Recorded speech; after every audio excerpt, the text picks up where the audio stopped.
네, 오늘 하나님께서 저와 여러분들에게 주시는 말씀은 사도행전 17장 24절에서 29절 말씀이죠. 우리를 사랑하시는 하나님을 마음에 담고 살아갑시다. 이런 제목으로 말씀 전할 때 우리 하나님의 은혜와 사랑이 이곳에 함께하길 원합니다. 요즘 계속 비가 자주 내리고 있는데요. 가을비는 백해무익하다라는 말이 있죠. 가을에는 강한 햇빛이 나서 그 햇빛 아래 곡식들과 과일들이 연그러 가야 되는데 올가을에는 비가 정말 많이 내린 것 같습니다. 그래서 수확에 문제가 되는 것 같은데요. 강화에서는 고추, 고구마라든가 깨라든가 이런 것들을 또 수확해야 되는데 비 때문에 못하고 있고 또 배추도 다 녹아버렸다고 그렇게 김영희 권사님이 이야기를 하더라고요. 그런데 이런 것 모든 것들이 다 하나님의 기쁘신 뜻이 있을 거라고 생각합니다.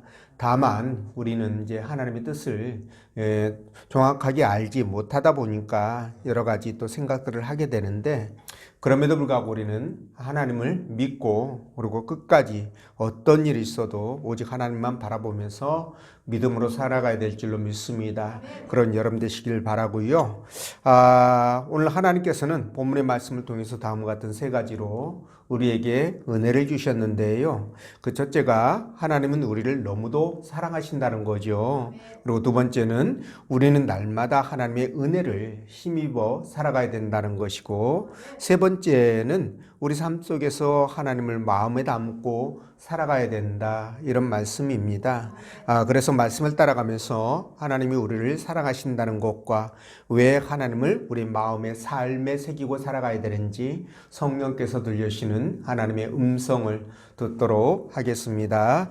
자, 첫째로 하나님은 우리를 너무도 사랑하시죠. 27절 말씀 읽어봅니다. 시작. 이는 사랑으로 하나님을 더듬어 찾아 발견하게 하려 하시는데 그는 우리 각 사람에게서 멀리 계시지 아니하도다. 아멘. 자, 사도 바울이 베레아에서 복음을 전할 때 유대인들이 데살로니가에서 방해했던 것처럼 베레아까지 온종와 가지고 또 복음을 방해하고 상당한 위협을 가했던 것 같습니다. 그래서 베레아 형제들이 바울을 배에 태워서 아덴으로 피신을 시켰잖아요. 그런데 이곳 사람들이 어떤 새로운 사상이나 철학이나 종교 이런 것들에 대해서 관심이 굉장히 많은데, 그에 못지않게 허탄한 우상들과 심지어 이름도 모르는 잡신들까지 섬기는 것을 보면서 굉장한 분노를 느끼게 됩니다. 자, 사도 바울은 그런 아덴 사람들에게 아레오바고라는 그 시의회 앞에서 복음을 전하면서 하나님이 어떤 분인지에 대하여 집중적으로 언급을 했는데, 그 중에 27절 보면 이렇게 말씀합니다. 이는 사람으로 혹 하나님을 더듬어 찾아 발견하게 하려 하심이로되 그는 우리 각 사람에게서 멀리 계시지 아니하도다, 이렇게 말씀하셨잖아요. 자, 이 말씀을 보면 하나님께서는 우리가 당신을 찾아주시기를 정말 원하시고요. 그리고 또 찾을 때 잘 찾으라고 각 사람에게서 멀리 계시지 않고 그렇게 가까이 계신다는 것을 이렇게 말씀하고 있습니다. 그래서 하나님은 우리와 아주 가까운 분으로 우리 가까이에 계신다라는 것을 분명하게 밝히고 있죠. 자, 근데 사도 바울이 이 말을 한 이유가 있습니다. 그게 뭐냐면, 자, 헬라인들은 신화 속에서 등장하는 그 신들이 있잖아요. 이 신들을 그대로 삶 속에서 그대로 받아들여 가지고 적용하면서 살아가고 있는데, 근데 이 신들이 매우 심술궂고 이기적이고요. 그리고 지 마음에 안 들면 해코지하고, 그리고 사람 운명 가지고 장난치고, 이런 신들로 그렇게 묘사가 되어 있습니다. 그래서 이 헬라인들은 신들을 매우 두려워했죠. 그래서 그 비유를 건드리지 않으려고 무진 애를 썼는데요. 그래서 뭐 그 신전을 웅장하게 짓는다든가 아니면은 매일 제물을 정성껏 드리고 이런 것들이 바로 그 이유 중에 하나다라고 보시면 되는데, 반면에 우리 하나님은 어떻습니까? 우리 하나님은 우주 만물을 창조하신 분이시잖아요. 그죠? 예. 근데 거기에다가 우주 만물을 저와 여러분들에게 주시면서 이 땅에서 생육하고 번성하라 이렇게 축복하셨습니다. 자, 그래서 하나님께서는요, 이런 것들을 통해서 우리에게 가까이 계신다는 것을 보여주기 위하여 하나님은 어떻게 하십니까? 그 수많은 증거들을 자연 속에다가 담아 두셨다는 겁니다. 자, 예를 들면 여러분, 물이 증발해서 비가 되잖아요.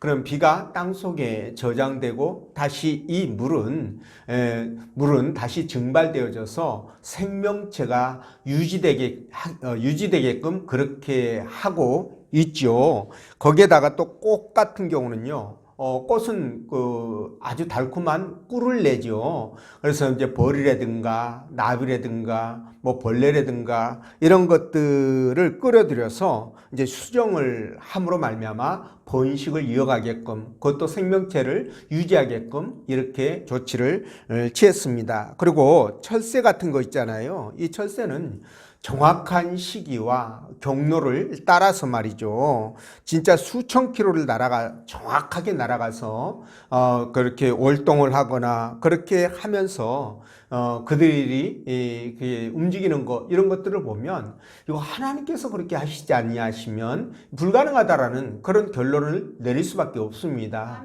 그리고 여러분, 우리 사람의 그 신체 구조를 면밀히 보면 너무나도 기막힌, 그래서 오죽하면 이 사람이 작은 우주다 이렇게 말을 하겠습니까? 그렇게 말할 정도로 사람의 이렇게 눈의 어떤 구조라든가 심장이 박동하는 그런 메커니즘 이런 것이라든가 또는 면역 시스템 있잖아요. 이런 것도 그렇고, 그리고 각 뭐 동식물들의 무슨 뭐 DNA나 염기서열 이런 것들을 보면은요, 진짜 정말 이렇게 그 자연 속에 만들어져 있는 피조물이 그냥 만들어진 게 아니라 하나님께서 너무나도 세밀하게 정밀하게 세팅을 해 놓으셨구나, 이런 것들을 인정하지 않을 수가 없다는 거죠. 또 여러분, 우주의 신비는 어떻습니까? 정말 기가 막힌 것은요, 이 우주 얼마나 광활합니까? 이 크고 넓은 이 우주가 말이죠, 전체가 하나의 시스템으로 움직인다는 거예요.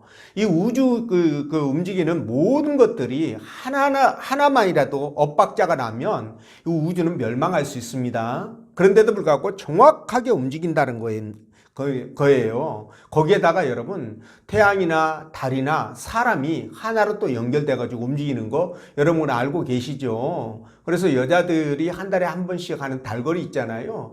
이게 달의 움직임과 연관돼 있다는 거 여러분 아시지 않습니까? 그렇죠?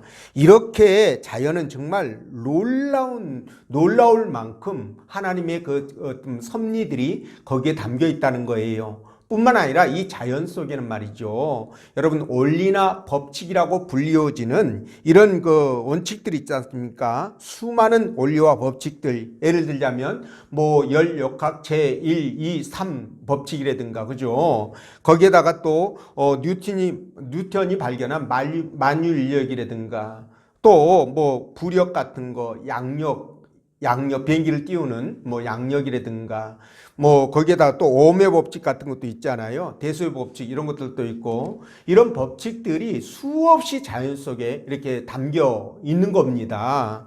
그러다 보니까 이런 법칙들이나 원리들이 바로 하나님의 존재를 그대로 드러내는 거예요. 예, 그래서 이렇게 자연 속에다가 하나님은 당신이 존재한다는 것을, 당신이 살아계신다는 것을 그대로 세팅을 해 놓았기 때문에 조금만 신경을 쓰면 사람들이 이 자연을 통해서 하나님을 발견할 수가 있다는 겁니다. 여러분 또 인정하시죠? 그래서 성경은 로마서 1장 20절에서 뭐라고 말씀하십니까?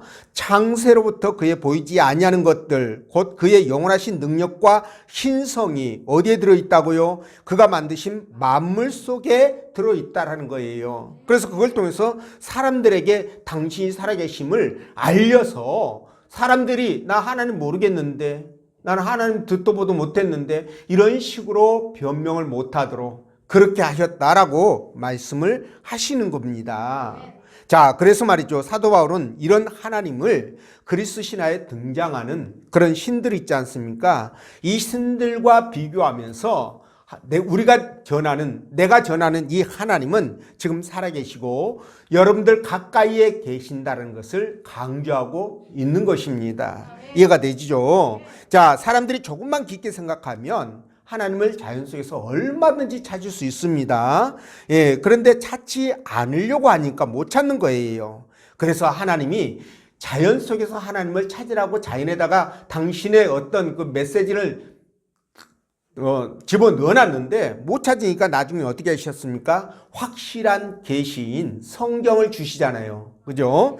그래서 이 성경을 주시고 그리고 당신을 찾도록 했는데도 거부하죠. 그죠? 그리고 멸망의 길로 달려가고 있습니다. 얼마나 안타깝습니까? 그러니까 멸망하지 말라고 자연 속에다가 당신의 계시를 주셨고 성경을 주셔서 특별 계시를 주셔서 그거를 찾도록 그렇게 해 주셨는데 정말 안타까운 일이 아닐 수가 없는 거죠. 자, 그렇다면 여러분 하나님은 왜 이렇게 당신을 찾을 수 있도록 이 모든 것들을 세팅해 두셨을까?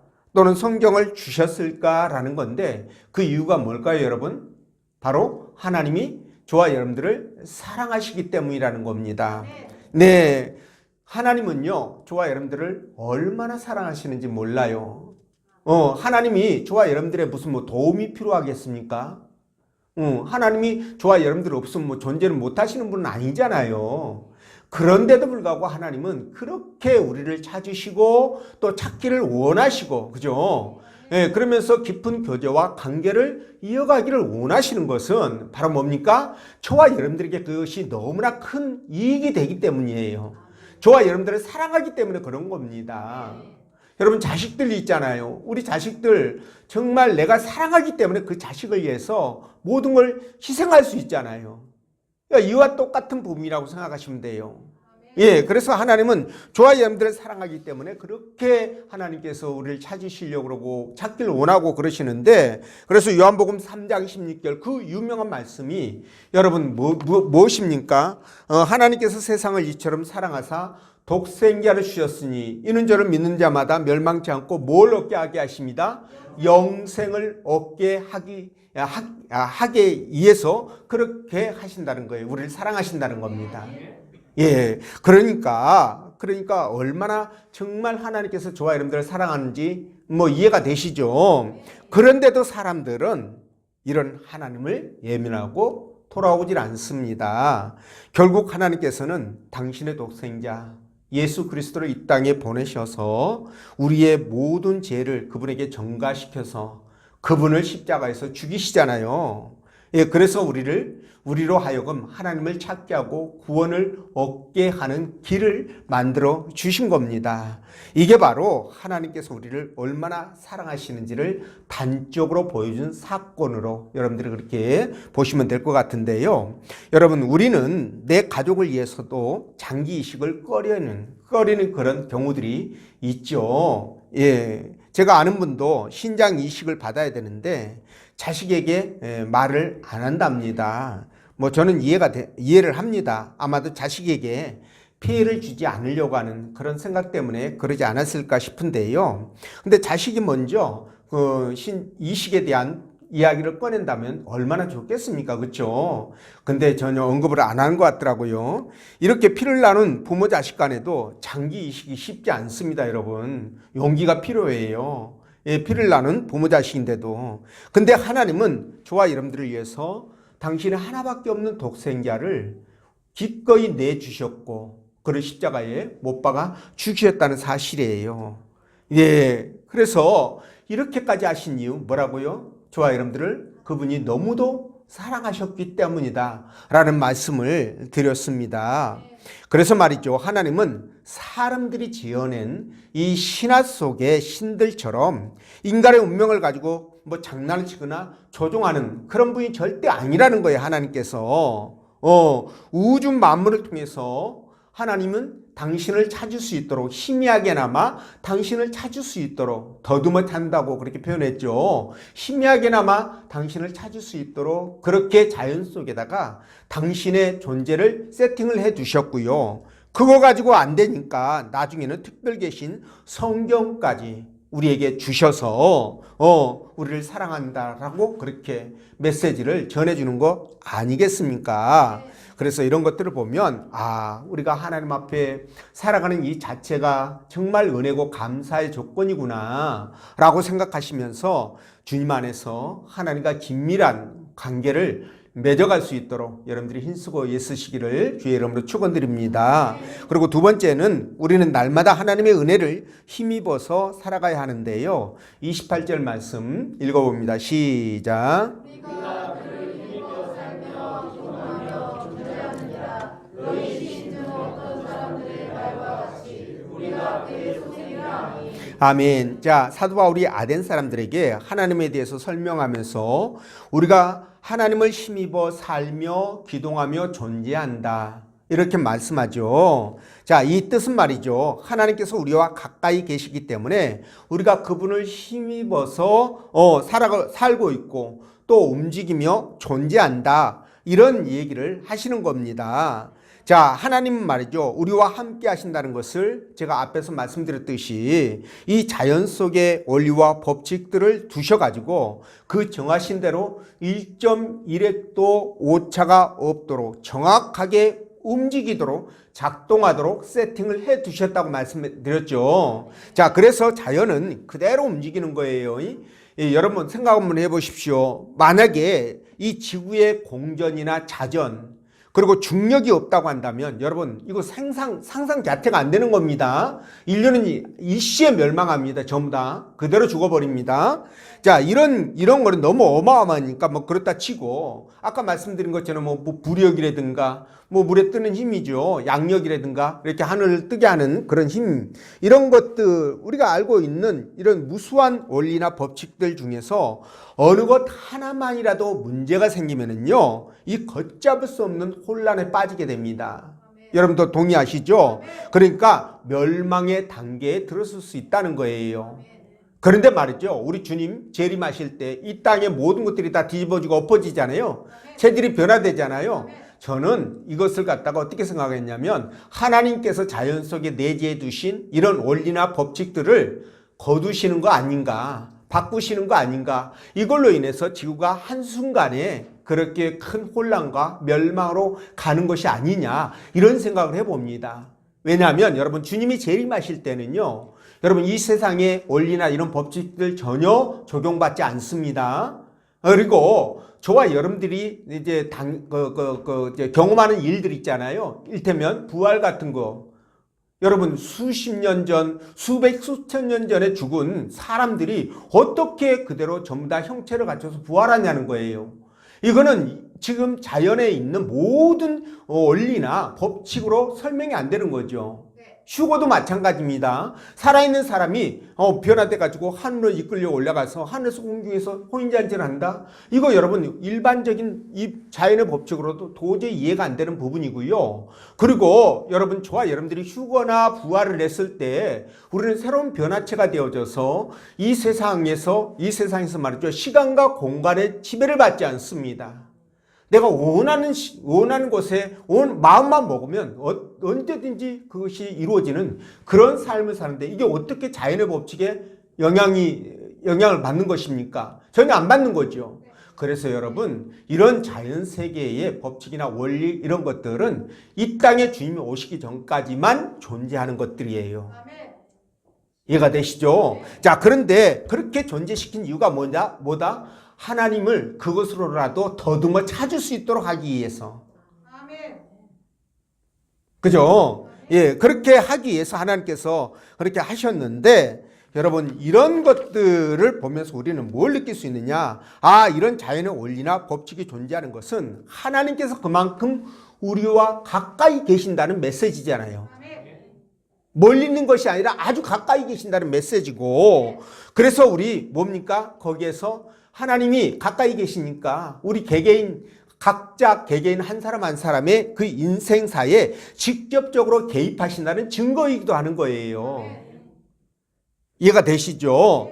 자, 그럼에도 아덴 사람들을 비롯해서 이 세상에 있는 수많은 인생들이 말이죠. 어떻게 합니까? 이 같은 사실을 모르거나 알아도 애써 부인하면서 말이죠. 하나님의 존재를 인정하지 않으려고 합니다. 그러면서도요, 정작 어떤 그 공포와 두려움의 이 길을 만나면 어떻게 합니까? 예, 안 찾던 하나는 찾죠. 예, 이런 존재들이 왜 평소에는 안 찾냐는 거예요.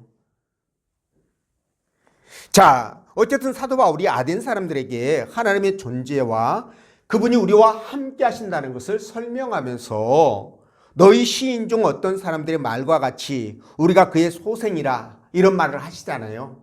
이런 말을 하죠. 그렇죠? 근데 여기에 너희 시인 중 어떤 사람은 이 사람이 누구를 말하냐면요. 당시 아덴 사람들이 존경했던 시인인데 이 시인이 바로 에피메니데스라는 사람이에요. 이 사람이 주전 600년경에 그 아테네에서 그러니까 그리스에서 헬라 사람이죠. 활동했던 사람인데 이 사람이 썼던 작품 속에 이 제우스의 아들 미노스라는 자가 했던 말을 거기에다가 인용을 해서 지금 사용한 겁니다. 여러분 이렇게 할 수 있었던 것은 뭡니까? 사도 바울이 어디 사람이 원래? 예, 원래 유대인이지만 유대인이면서 또 어디 사람이에요? 로마 사람이죠. 그죠? 그러니까 이 그 헬라 철학에 대해서 굉장히 깊은 지식을 갖고 있었던 사람입니다. 그러다 보니까 그들이 존경했던 이 헬라의 시인을 찾아서 그가 했던 작품 속에서 했던 얘기를 꺼내 들어가지고 지금 뭡니까?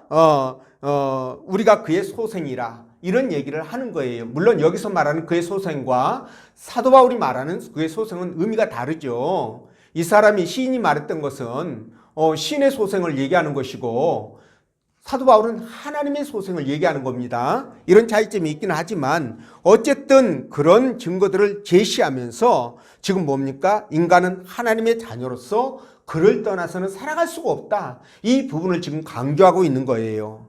여러분 이해가 되시죠? 자, 그런데 이렇게 그 강조하고 있는 것을 한마디로 요약하면 뭐다? 바로 하나님의 은혜를 힘입어서 우리가 이 땅을 살아가고 있다 이 뜻입니다. 그의 소생이라는 것이 그거 아니겠습니까? 그의 자녀는 부모를 힘입어서 살아가는 거잖아요. 그죠? 예. 자, 그렇기 때문에 사람들이 말이죠. 하나님을 알든 모르든 또는 인정하든 인정을 안 하든 모두가 하나님의 은혜로 살아가고 있다라는 거예요.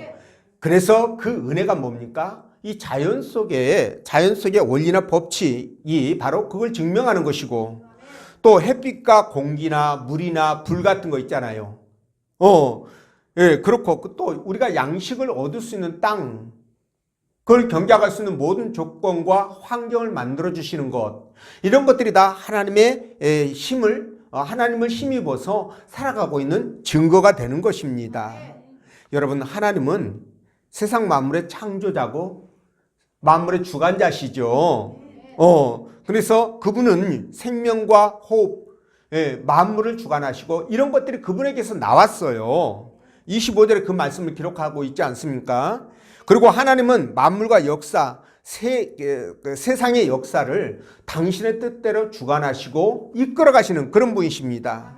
여러분 성경에서 주님이 뭐라고 말씀하셨습니까? 참새 한 마리도 하나님께서 허락하지 않으면 땅에 떨어지지 않는다고 얘기를 했어요.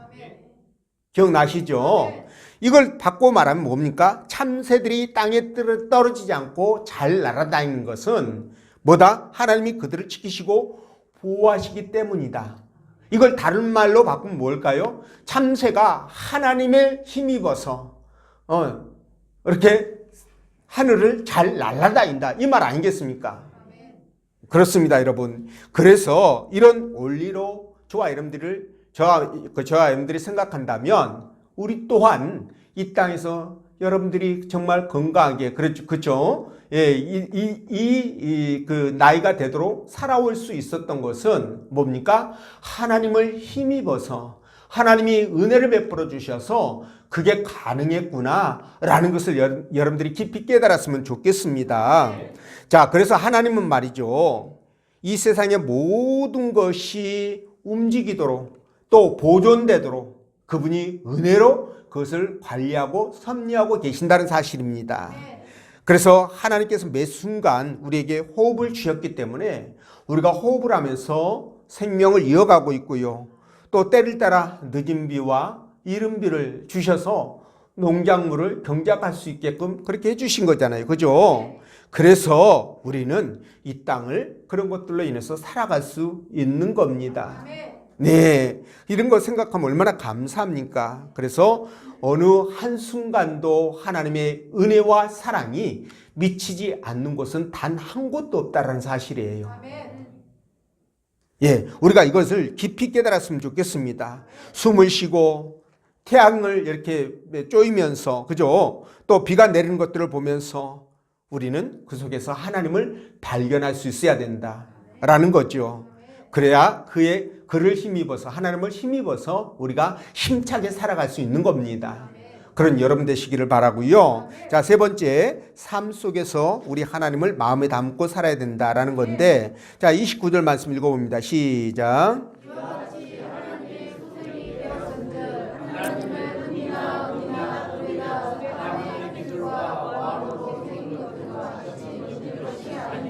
아멘. 자, 사도 바울이 헬라 시인의 말을 인용해서 우리가 하나님의 자녀가 되었다고 말하고, 그렇다면 그 자녀들은 하나님 되시는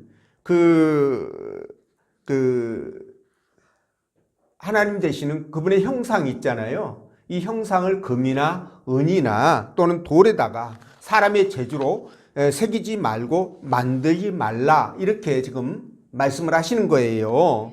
근데 여러분들이 혹시 우리 이런 말씀 많이 들었잖아요. 하나님 형상을 만들거나 새기지 말라. 그죠?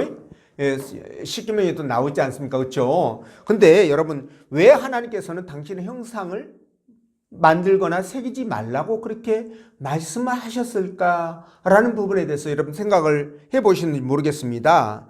자, 그 이유는 뭐냐면요. 하나님은 형상이 없습니다. 왜냐하면 영적인 존재이기 때문에 형상 자체가 없어요. 모양이 없습니다. 그런데 그것을 굳이 형상화시킨다면 어떻게 될까요? 하나님을 잡신의 하나쯤으로 그렇게 전락시키는 그런 의미가 있기 때문에 안 되는 것이고요. 두 번째는 뭐냐면 하나님을 만홀히 여기게 된다는 거예요. 하나님이 어미하시고 이디하신 그분을 형상으로 만들어가지고 주머니에다 넣어가지고 다니고 어디 가방에다 차고 다니고 차에다가 댕굴댕굴 이렇게 매달아 달고 다니고, 만약에 그렇게 된다고 해보십시오. 하나님을 한순간에 내가 조종할 수 있는, 내가 어떻게 해도 뭐 상관없는, 뭐 버릴 수도 있고 뽀갤 수도 있고 불에 태울 수도 있고 그러잖아요. 이렇게 되면 말이 안 되지 않습니까? 그렇죠? 하나님을 만으로 여기게 되는 거예요. 그래서 형상을 만들면 안 되고, 세 번째, 이것을 형상화시키는 순간 우상으로 변질되는 겁니다. 그래서 형상으로 만들면 절대 안 되는 거예요. 여러분, 그 예가 있죠. 여러분, 아론이 말이죠. 광야에서 모세가 하나님 앞에 시내산 올라가서 그렇게 내려오지를 않잖아요. 40일 동안. 그러니까 백성들이 아론에게 와가지고 금붙이 가지고 와서 만들어달라, 신을 만들어달라고 요구를 하죠. 그래서 만들어줍니다. 그러니까 백성들이 그것을 보면서 뭐라고 얘기합니까? 이스라엘아, 이는 너희를 애굽 땅에서 인도해낸 너희의 신이로다. 그러니까 이스라엘 백성들이 아론을 통해서 만든 것은 여러분 다른 신이 아닙니다. 하나님이 아닌 다른 우상이 아니라 그들을 인도해내신 그 하나님을 만든 거예요. 지금까지 그들과 함께 했던 그 하나님을 송아지로 만들어 놓은 겁니다. 자, 이렇게 되면 하나님이 얼마나 기뻐할까요? 아, 내 형상을 만들었구나. 아우, 좋아. 아싸라비아. 이랬을까요? 아니죠. 하나님 어떻게 했습니까? 모세를 통해서 얼마나 진노하십니까? 그래서 그때 죽임당한 자들이 몇 명이다? 무려 3,000명. 다른 신을 만든 거 아닙니다. 여러분 착각하시면 안 돼요. 하나님을 만든 거예요. 하나님을. 그런데도 불구하고 하나님이 그렇게 진노하셔서 3,000명을 죽일 정도가 되었다는 거예요. 여러분, 그래서 하나님은 여러분 그 인간과는 본질적으로 다르죠. 그런 영적 존재이기 때문에 이 땅에 어떤 형상으로도 그분을 표현해서는 안 되는 겁니다. 네, 그래서 말이죠. 어떤 교회에서는 이 십자가 자체를 교회에다가 두지 않는 그런 교회도 있습니다. 그런 부분은 또 이제 달리 또 생각할 부분이 있기는 하지만 어쨌든 말이죠. 우리는 이렇게 형상을 만들지 말아야 되는데, 여러분 그렇다면 형상을 만드는 이유가 뭘까요? 형상을 만들려고 하는 것은 그 신을 또는 그분을 기억하기 위함 아니겠습니까? 그 형상의 대상을 기억하기 위해서 그런 거 아니겠어요, 여러분? 예. 아니, 신인데 신을 우상으로 만들어놨어, 형상으로. 그러면 이 형상 자체가 뭐예요? 그 신을 기억하기 위해서 만든 거란 말이에요. 그러면 저와 여러분들이 하나님은 만들 수 없습니다, 형상으로. 그렇다고 해서 우리가 기억을 안 하면 안 되잖아요. 그래서 하나님께서 당신을 우리가 기억할 수 있도록 하셨는데 어떻게 했느냐? 형상을 만들지 말고 바로 네 마음과 삶을 통해서 새겨 넣어라, 이렇게 말씀하신 거예요. 이해가 되십니까? 그래서 에레미야 31장 33절 보면 내가 나의 법을 그들의 속에 두며 그 마음에 기록하여 나는 그들의 하나님이 되고 그들은 내 백성이 될 것이라, 이렇게 말씀하셨는데, 같은 맥락으로 하나님은요, 당신의 형상을 돌판이 아닌 우리 마음속에 새기기를 원하신다는 겁니다. 이해가 되시죠? 자, 그래서 이것은 바로 우리 내면의 변화를 얘기하는 거잖아요. 우리 안에 하나님의 말씀을 새기고 그분의 형상을 새겨서 살아가라는 얘기는 우리 삶의 변화를 얘기하는 겁니다. 그래서 말이죠, 에베소서 4장 24절과 골로새서 3장 10절에서는요 하나님의 형상을 회복하는 길을 말씀했는데, 그게 바로 새 사람이 되는 것이고, 또 뭡니까? 의와 진리와 거룩함으로 살아가는 것이라고 말씀하셔요. 이게 뭘까요? 이게 바로 하나님의 형상을 내 삶 속에 기록하는 겁니다. 내 마음 속에, 내 삶 속에 기록하는 거예요. 그러면 당연히 여러분, 내가 새 사람으로 변화될 수밖에 없고 의와 진리와 거룩함으로 살아가게 되는 겁니다. 이게 바로 하나님의 형상을 내가 기억하고 간직하는 방법이거든요. 자, 그래서 하나님은 우리를 만드실 때 당신의 형상과 모양을 따라 만드셨다라고 말씀하셨죠. 그래서 저와 여러분들을 보면 우리 마음속에, 우리 속에 하나님의 형상이 있어요. 네, 여러분들 한번 옆 사람 보십시오. 한번 쳐다보세요. 옆 사람 보면 하나님 형상 보이시나요? 안 보여. 누가 안 보인다고 그랬어요, 지금? 안 보인다고 그러면 은혜가 없는 분이죠. 하나님 형상이 다 보여야 되잖아요. 그렇죠? 하나님의 형상이 보이는 겁니다. 그런데 다만 우리가 타락해가지고 그 형상과 모양 또는 기능을 제대로 발휘하지 못하고 있는 거예요. 타락해서 변질돼가지고. 그러나 우리가 새 사람을 입어서 의와 진리와 거룩함으로 살아갈 때 하나님의 형상은 나를 통해서 온전히 발현되는 겁니다. 이해가 되시죠? 어느 날 한 아이가 말이죠, 교회에서 우리는 하나님의 형상대로 지음받았다는 설교를 듣고 집으로 와가지고 목욕탕에 들어가가지고 그냥 안 하던 목욕을 그렇게 막 자주 막 하면서 씻고 또 씻고 또 씻고 이래가지고 엄마가 물어봤대요. 아니, 애야, 왜 그렇게 목욕을 자주 하니? 목욕 하라고도 안 하던 애가 이렇게 목욕을 자주 하냐? 이렇게 물어보니까 뭐라고 얘기했냐면, 하나님의 형상이 내 안에 있다면 내가 깨끗해야 사람들이 하나님을 더 잘 볼 거 아니겠습니까? 아닙니까? 이렇게 이야기를 했대요. 맞는 말이죠. 그렇죠? 이게 아이처럼 이렇게 순수해야 되는데 어른들은 말이죠. 순수하지 못해가지고 문제가 있습니다. 예. 그러니까 하나님의 형상을 비추는 거울이 돼야 되잖아요.